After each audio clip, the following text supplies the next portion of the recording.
हर हर महादेव, पार्वती पते की जय। आप सभी को सावन की आखिरी और चौथा सोमवार की हार्दिक शुभकामनाएं। आज सावन के चौथे सोमवार जो 4 अगस्त 2025 है और चौथे सोमवार पर दिन भगवान शिव के शिवलिंग पर पंचामृत, शहद, गंगाजल, सफ़ेद फूल और अक्षत अर्पित करें। ऐसा करने से आपको आर्थिक स्थिति और करियर में उन्नति होगी, मार्ग खुलेगा। अगर आप नौकरी या कारोबार में परीक्षा में सफलता चाहते हैं तो सावन के अंतिम सोमवार जो चौथा सोमवार है, शिवलिंग पर इन चीज़ों को अर्पित करने से भोलेनाथ आपकी मेहनत जरूर सफल लाएंगे। आज सावन के चौथे सोमवार के दिन भगवान शिव और माता पार्वती की उपासना जरूर करें और उपासना करने से आपको आशीर्वाद पाने की बड़ी ही लाभ मानी जाती है।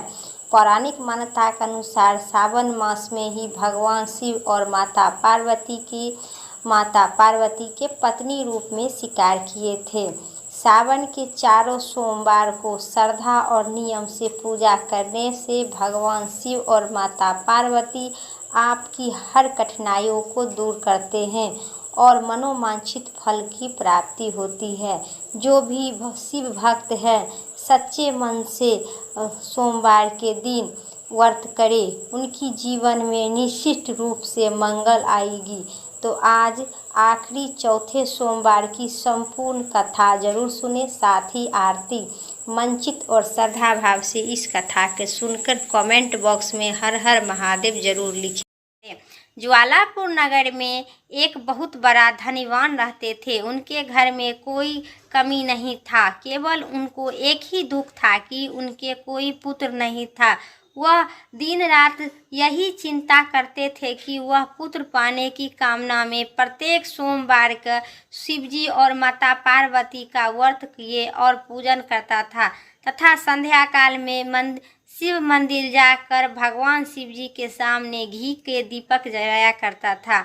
उनके यह भक्ति भाव से देखकर एक दिन माता पार्वती जी ने भगवान शिव से कहे, प्रभु, यह साहूकार आपका आनंद भक्त है और सतदेव आपका व्रत और पूजा श्रद्धा पूर्वक करता है। आपको इनकी मनोकामना पूर्ण करनी चाहिए।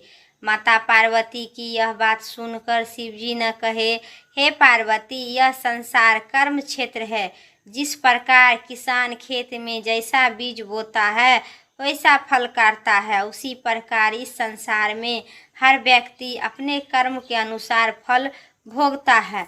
तब माता पार्वती ने आनंद आग्रह के साथ कहे, प्रभु, यह साहूकार आपका आनंद भक्त है और यदि इसे कोई दुख है तो आप इस दुख को दूर अवश्य करनी चाहिए, क्योंकि आप सतदेव अपने भक्तों को दया रखकर उनके दुख को दूर करते हैं।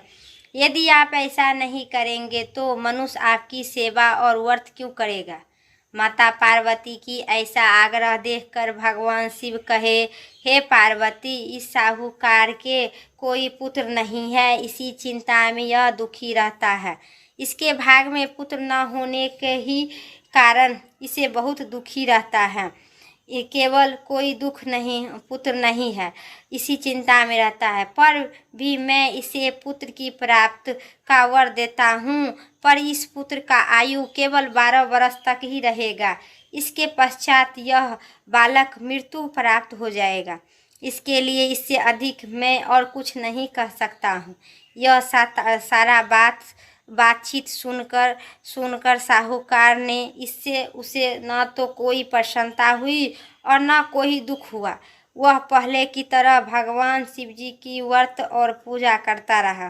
कुछ दिन बीतने के बाद साहूकार के स्त्री गर्भवती हुई और 9वें महीने में उसे एक अति सुंदर पुत्र की प्राप्ति हुआ। साहूकार के घर में बहुत खुशी मनाई गई। साहूकार ने निर्धनों तथा ब्राह्मणों को अन्न, वस्त्र और धन देकर उनका दान किया। उसने किसी को पुत्र की आयु के भेद भी नहीं बताए। जब वह बालक 11 वर्ष का हो चुका था तब माता ने बालक की माता ने साहूकार से बालक के विवाह इत्यादि के लिए आग्रह किए, लेकिन साहूकार ने कहा कि अभी मैं इसका विवाह नहीं करूंगी, इसे मैं पढ़ने के लिए काशीपुर भेज दूंगी। फिर साहूकार ने अपने साले अथवा बालक के मामा को बुलाकर और उसे बहुत सारा धन देकर कहा, तुम इस बालक को पढ़ने के लिए काशीपुर ले जाओ और रास्ते में जिस स्थान पर रुको वहाँ यज्ञ तथा ब्राह्मणों को भोजन करवाने के बाद आगे जाना। वो दोनों मामा भांजे यज्ञ कराते हुए ब्राह्मणों को भोजन करवाते हुए रास्ते में जाते हुए प्रताप नगर नाम का एक शहर पड़ा। उस शहर में राजा की पुत्री का विवाह हो रहा था, इसलिए शहर अच्छी तरह से सजाया गया था। दूसरी ओर राजा का लड़का जो राजकुमार से विवाह हो रहा था, उसी पूरे अच्छी तरह से सजाया गया था। बारात लेकर आया था, वह एक आंख से कनाह था। उसका पिता इस बात से बहुत ही चिंतित था कि कहीं न वर को देखकर कन्या के माता पिता विवाह से इनकार न कर दे। इसलिए साहूकार के अति सुंदर बेटे को देखकर उसने मन में विचार किया कि क्यों न दरवाजे के समय इस लड़के को वर वाला कपड़ा पहनाकर सजा दिया जाए। ऐसा विचार कर वर के पिता ने लड़के और उनके मामा से बात कर वे दोनों तैयार हो गए। फिर उस लड़के को दूल्हे वाला कपड़ा पहनाकर तथा घोड़ी पर चढ़ाकर दरवाजे पर ले गया और सारा कार्यक्रम संपन्न पूरा हो गया। फिर वर के पिता ने सोचा कि विवाह कार्य भी इसी लड़के के से करा दिया जाए। ऐसा सोचकर उसने लड़के और उनके मामा से कहा, यदि आप फेरे और कन्यादान के काम को भी पूरा करा दे तो आपकी बड़ी ही कृपा होगी। उन्होंने स्वीकार कर लिया और विवाह कार्य भी अच्छी तरह संपन्न हो गया। परंतु जाते समय लड़का ने राजकुमारी की चुंदरी की पल्ले पर लिख दिया कि तुम्हारी विवाह तो मेरे साथ हुई है, लेकिन जिस राजकुमार के साथ तुम्हें भेजा जाएगा वह एक आंख से कनाह है। मैं काशीपुर पढ़ने जा रही हूँ। लड़के के जाने के बाद उस राजकुमारी ने जब अपनी चुंदरी पर ऐसा लिखा हुआ पाया तो उन्होंने राजकुमार के साथ जाने से इनकार कर दिया और कहा, मेरा पति तो नहीं है, मेरा पति विवाह के साथ ही वह चला गया, मेरा पति तो काशीपुर पढ़ने गया है। राजकुमारी के माता पिता ने अपनी पुत्री के विदा नहीं किया और बारात खाली हाथ लौट गया। उधर साहूकार का लड़का और उनकी मामा काशीपुर पहुंच गया। काशीपुर पहुंचते वहां जाकर उन्होंने यज्ञ करना और लड़के को पढ़ना शुरू कर दिया गया। जब लड़के की आयु 12 वर्ष की हो गई तो उनकी मृत्यु के दिन सामने आ गया। लड़के ने मामा को कहा कि इस बार में कुछ हो गया है, उनकी मृत्यु किस हो गया पता नहीं। उसी दिन उन्होंने यज्ञ का आयोजन किया और किया हुआ था। लड़के ने अपने मामा से कहा कि मामा जी, आज मेरी तबीयत ठीक कुछ नहीं लग रही है। मामा ने कहा कि अंदर जाकर सो जाओ। लड़का अंदर जाकर सो गया। थोड़ी देर में उनका प्राण निकल गया। यज्ञ के बीच में जब उनके मामा ने आकर देखा कि मृत अवस्था में पड़ा हुआ है तो उन्होंने बहुत ही दुख हुआ।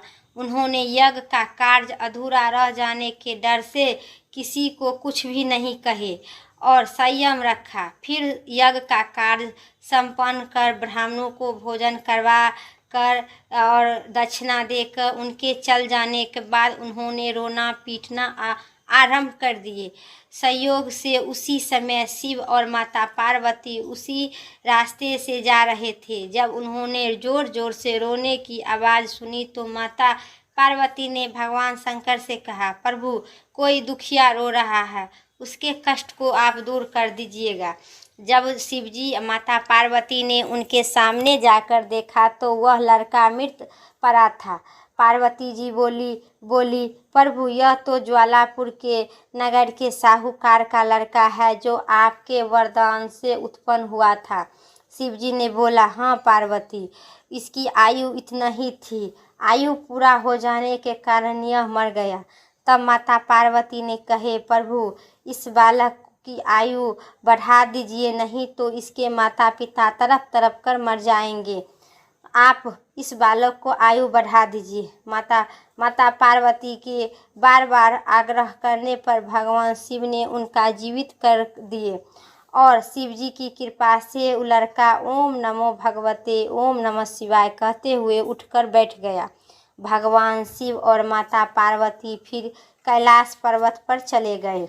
तब से लड़का और उनका मामा उसी प्रकार यज्ञ करते हुए, ब्राह्मणों को भोजन करवाते हुए अपने घर की ओर चल दिए। रास्ते में वे प्रताप नगर पहुँचे और वहाँ आकर उन्होंने यज्ञ आरंभ कर दिया। जब वहाँ की राजा उधर से गुजरा तो उसने उस लड़के को तुरंत पहचान लिए और अपने महल ले जाकर उन दोनों के बहुत सा आदर सत्कार किए। उसके साथ ही बहुत सा धन आभूषण और वस्त्र देकर उन्होंने राजकुमारी के साथ विदा कर दिए। जब वे अपने शहर से निकट पहुँचे तो मामा ने कहा कि मैं पहले तुम्हारे घर जाकर सूचना दे आता हूँ। जब उस लड़के के मामा घर पहुंचा तो साहूकार और उनकी पत्नी घर के छत पर बैठे थे और उन्होंने प्रण रख लिया था कि यदि हमारा पुत्र सकुशल लौट आया तो हम नीचे जाएंगे, नहीं तो छत से कूदकर अपने प्राण त्याग देंगे। इतने में उन लड़के के मामा ने आकर बताया कि आपका पुत्र सकुशल वापस आ रहा है, तो उनकी विश्वास नहीं हुई। तब मामा ने शपथ पूर्वक कहा कि आपका पुत्र अपनी स्त्री के साथ आ रहा है। तो सेठ अपनी पत्नी और सगर संबंधित के साथ नगर द्वार तक खड़ा होकर और आनंद के साथ उनका स्वागत किया, उस करके उनके अपने घर ले गए।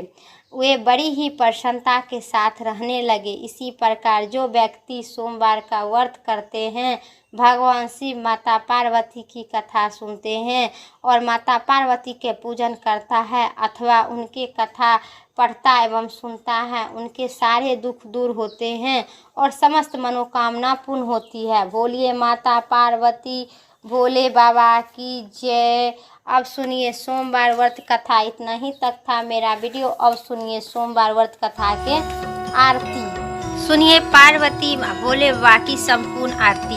ओम जय शिव ओमकारा, स्वामी जय शिव ओमकारा, ब्रह्मा विष्णु सदा शिव अर्धांगी धारा, जय शिव ओमकारा।